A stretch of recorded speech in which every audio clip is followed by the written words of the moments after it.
years ago, I would say 2019, I had this really, really bad attempt that landed me on the operation table. And the lead surgeon on my case noticed that it was a suicidal attempt. My name is Faith Agumya. I'm a mental health advocate. I'm a lawyer. I'm an author. And I'm also a team leader of an organization called Kwa Imani Community, which specializes in suicide prevention among young people aged 10 to 23.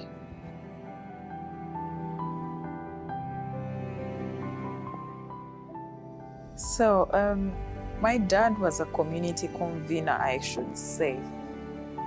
When he was there, everyone was around us. Like, we always had people home.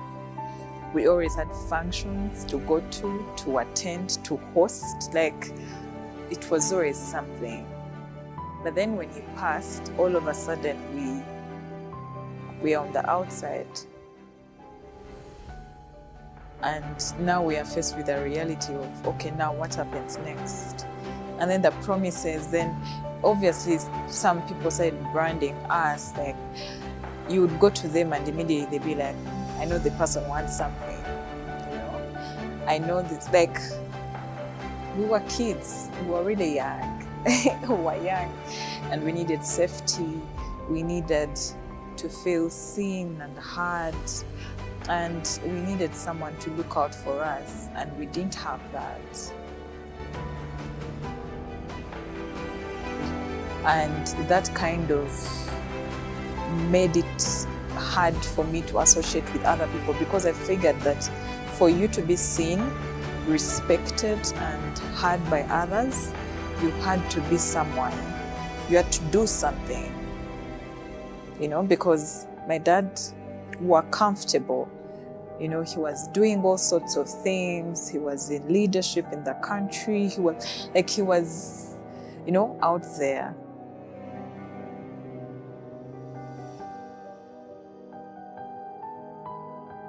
After my dad's death, like I said, life changed, you know. Suddenly, you barely have shelter. Suddenly, most of the time you spend it in relatives or in school, like.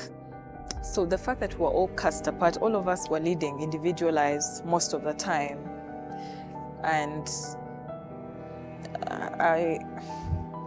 I tended to be more attached to friendships than I was to family.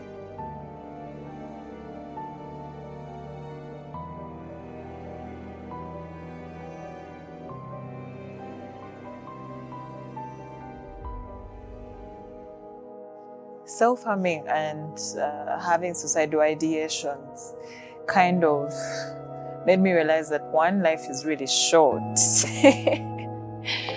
Life is really short. There's this particular day I took an overdose. I slept for 48 hours straight. And I mean, that's 2 days dead. Me, in doing that, I didn't want to wake up, you know? But then after those 2 days, when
realize that it doesn't get worse from there.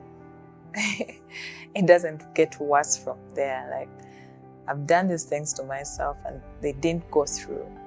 I've put my family through the ringer with my tendencies and they stayed, which is, scary, and they stayed.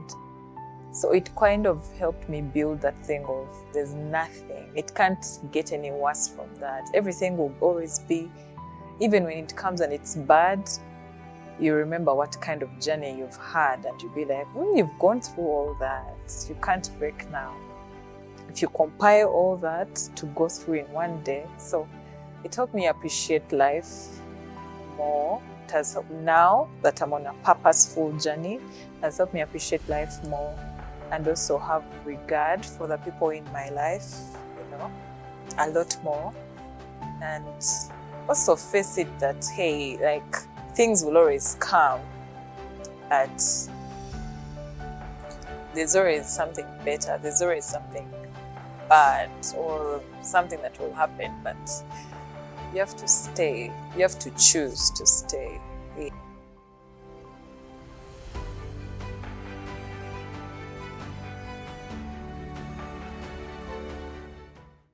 The relationship I had with my siblings and my mother unfortunately didn't influence my healing, because in my mind I had made up my mind. I'm like, they're better off without me. Life is better without me in it, And I didn't, so I was in that space whereby there's nothing they could do to make me stay.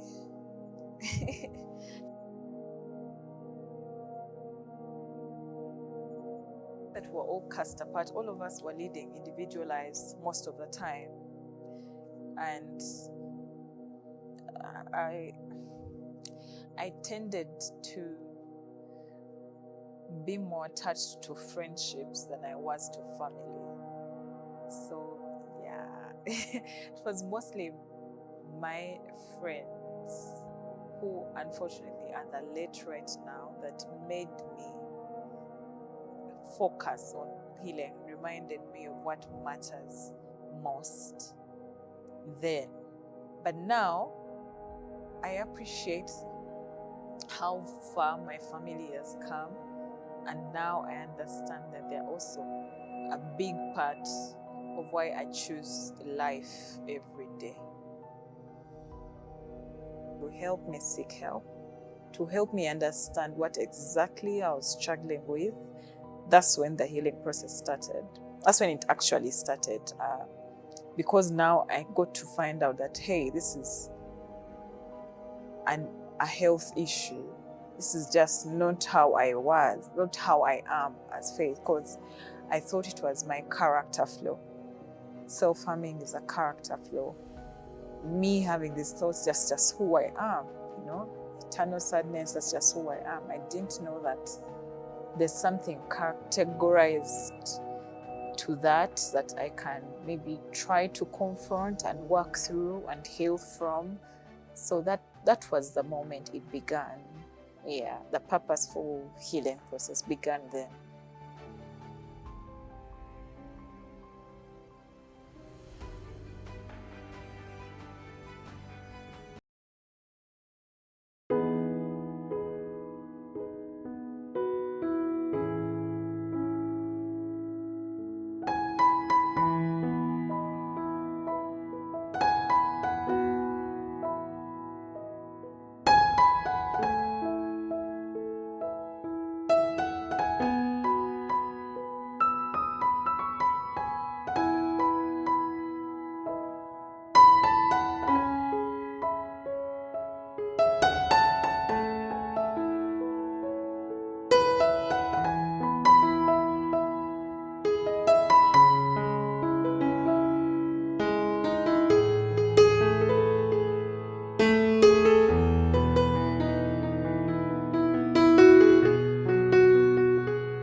understand us, give them a little bit of understanding so that they can empathize with these people and seek help for them rather than castigate them and do those things they do whereby when someone dies by suicide, they just throw away their body and beat it and all these horrible things that are done and said. Then I also wanted people to be available and supportive for their families of people who have lost people to suicide, and also help these people be able to identify these people and help them early on before it gets worse. So what Kawa Imani does is we are building resilience, because out of the struggle, I understood that unfortunately it doesn't get better. That's why I called Kwa Imani community, because it means for faith or by faith.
From where they were stemming from, what was the source of the most pain, and what days he felt lifted.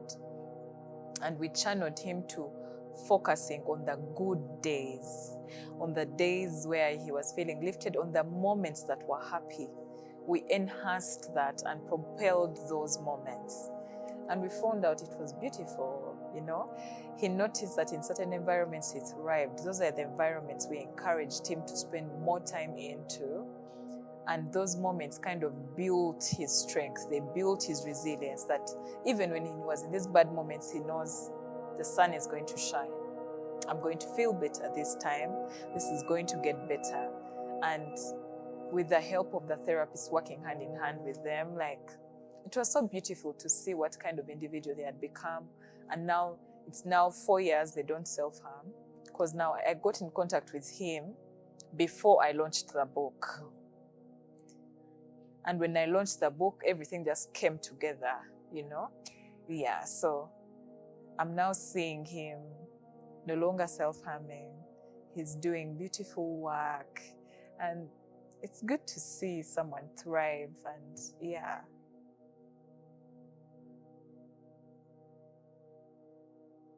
some of the misconceptions around mental health in the community that we dealt with was, one, people thought just talking about mental health is a problem. But mental health is not the problem. Mental health issues and mental health illnesses, their mental health challenges. But people brand all that as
therapy. They're like, are you white? Are you being bougie? Are you being a rich kid? But you get, it's a health thing. And that's also a very big misconception, in that, like, opening your doors for people to open their doors to you and then have you help them or tell them that they can get help is a challenge, because they're like, not even my family will acknowledge that that's a health challenge. Be like, that's for white people. I'm being petty, I'm being irresponsible, or I'm being, should I say, childish, Yeah, so that's also a very, very big misconception.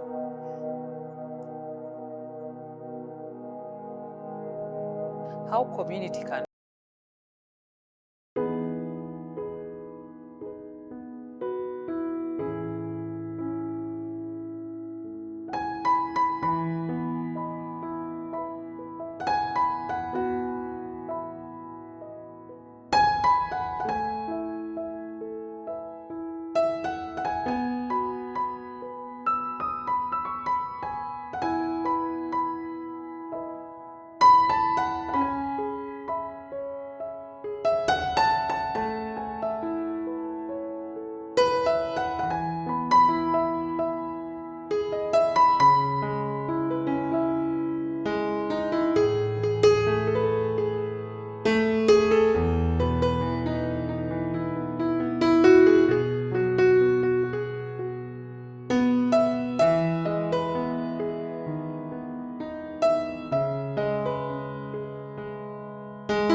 is the most important way to create a safe space. Because we can put up counselors and psychologists, but people won't have the courage. People will get scared. They'll be like, okay, the person is readily available, but what if I go and tell them and they take me to jail? What if I go and tell them and then my family casts me aside? Or I lose my job? Recently, we were in one of the groups of mental health, and we're debating about someone who was fired because people found out he's living with bipolar disorder. But that's that's a small, tiny bit of you that doesn't define you. You get, it does not change who you are as a person. You're just like someone who has asthma, someone who has diabetes, and you have to be on medication and be in therapy, but that's it, you know? And people don't know these things.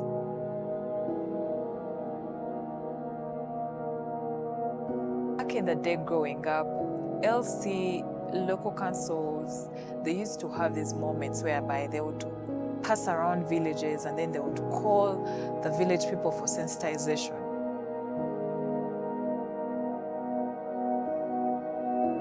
LC would organize, like, they'll be like, oh, we're going to be talking about circumcision. Oh, we're going to be talking about HIV/AIDS. And they used to do that a lot. Growing up, I used to see those things. Like, local council in my area, almost every weekend there was something. He would call them, people in his compound. Then they talk about, maybe they do a women thing, or they're talking about everyone, they're talking to everyone about AIDS, and they give out like condoms, you know, certain things like those, which are not there. I think that's one thing that needs to come back. Community sensitization down at the local council, village level, and make it simple as possible, you know, to make it so localized that the community can understand.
I think that's always my prayer to everyone struggling, is that they get the right support system, and a support system that doesn't tire, that is going to be there on the good and bad days. Yeah.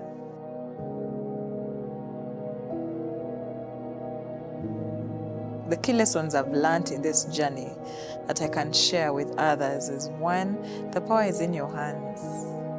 The power is in your hands, and the struggle, if you put it in your mind that this struggle, this illness, this challenge is trying to take away the beautiful parts about myself, the happy parts about myself, you can be able to take back your power. Because that's what it does. It isolates you, makes you feel worthless, makes you lose interest in the things you love to do, makes you oversleep or overeat, or like it just puts you out of order, So the power is in your hands. You can take back your power. You can take back your power. And another thing I've learned is keep trying every day. Try every day to believe in something beautiful about yourself. Try every day. Every day, just be happy to learn something new about yourself. Then another lesson I'd like is, you come first. Honey, you come first. Leave alone priorities. Priorities, it's yes, God, but you come first. Not your spouse, not your child, not anyone. You come first. Because that's the funny thing, is we are taught to put everyone else before us. That's where the challenge comes. You start being afraid to say no. You don't know when to take a break. You can't rest. You can't take yourself out of situations. You become angry, bitter, proud, arrogant, because of you putting everyone else before you. So you come first every day, any day. And then extend grace to yourself. You're only human. You can't do everything. You can't do as much. People have walked this life journey before. You're no different. And you will walk, you will win. If you believe you're going to win, you will win. So extend grace to yourself and know you're human. You're prone to make mistakes.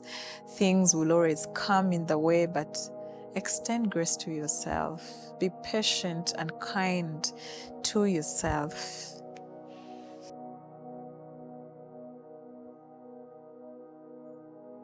To someone who is overwhelmed by circumstances, unsure about beginning their healing journey,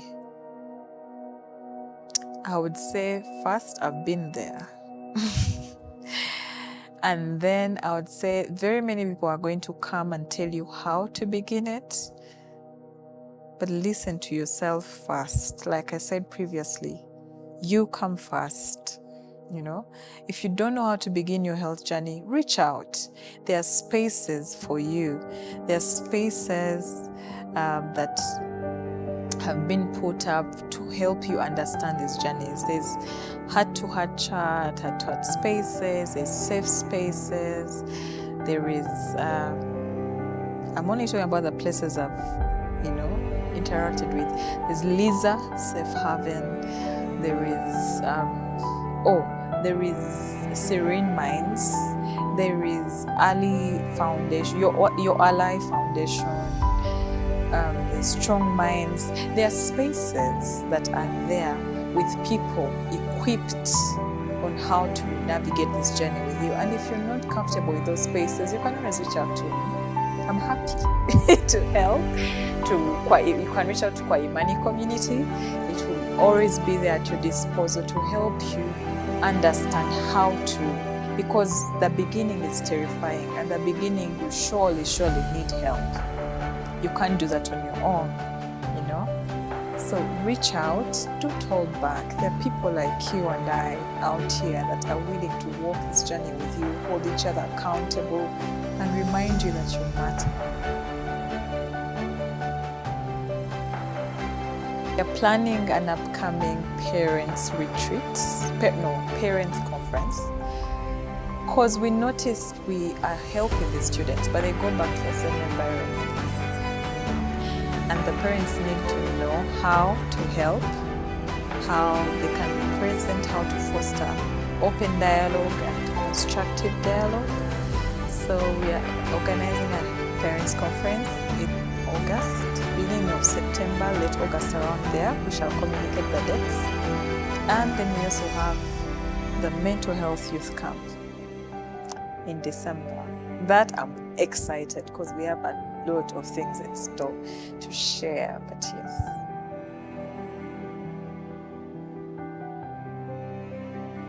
Take care of yourself. Mental health matters. Be kind to yourself and extend empathy.